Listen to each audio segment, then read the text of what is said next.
শৈলকুপায় দুই ভাইয়ের মারামারি থামাতে গিয়ে প্রাণ গেল প্রতিবেশীর। ঝিনাইদহের শৈলকুপা উপজেলার ধলহরচন্দ্র ইউনিয়নের বন্দেখালী গ্রামে জমি নিয়ে বিরোধের জের ধরে প্রতিবেশীকে কুপিয়ে প্রাণনাশের ঘটনা ঘটেছে।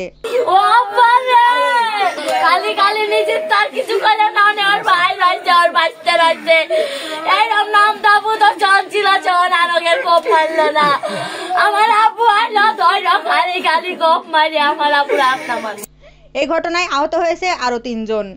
শুক্রবার সকালে ওই গ্রামের লাকির মোড়ে এই ঘটনা ঘটে।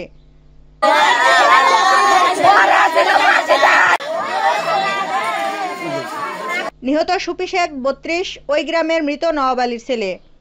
স্থানীয়রা জানায়, দীর্ঘদিন ধরে ওই গ্রামের মোবারক জোয়ারদারের ছেলে ইদ্রিস আলী ইদুর সাথে তার ভাই সাকেন আলীর জমি নিয়ে বিরোধ চলে আসছিল। শুক্রবার সকালে বিরোধপূর্ণ জমি দখল করতে যায় ইদ্রিস আলী। সে সময় সাকেন ও তার পরিবারের লোকজন বাধা দিলে তাদের মাঝে মারামারি শুরু হয়। এক পর্যায়ে প্রতিবেশী সুফি শেখ তাদের ঠেকাতে গেলে তাকে সহ ৪ জনকে কুপিয়ে গুরুতর আহত করে ইদ্রিস আলী।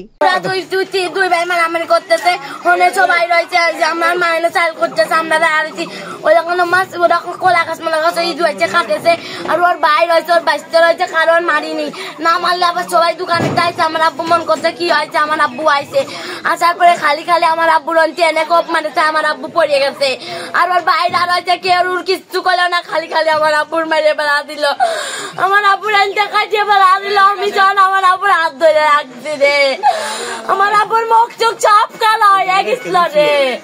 সেখান থেকে তাকে উদ্ধার করে প্রথমে মাগুরা সদর হাসপাতালে ভর্তি করা হয়। সুফি শেখের শারীরিক অবস্থার অবনতি হলে উন্নত চিকিৎসার জন্য ফরিদপুর মেডিকেল কলেজ হাসপাতালে পাঠালে দুপুর 12টার দিকে সুফি মারা যায়। আরে বাপরে, তারা মরতো, সাকান ইদুর ভাই সাকান মরতো, ওর বাচ্চা ইসমাইল মরতো, নুরুল মরতো, আর বাপ বলে না। আমি বিচার চাই, মাতুম পারে খাইতে বিচার চাই।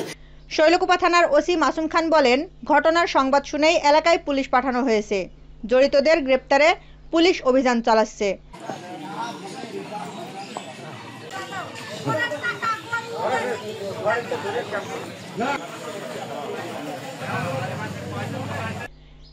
এলাকায় উত্তেজনা থাকায় অতিরিক্ত পুলিশ মোতায়েন করা হয়েছে।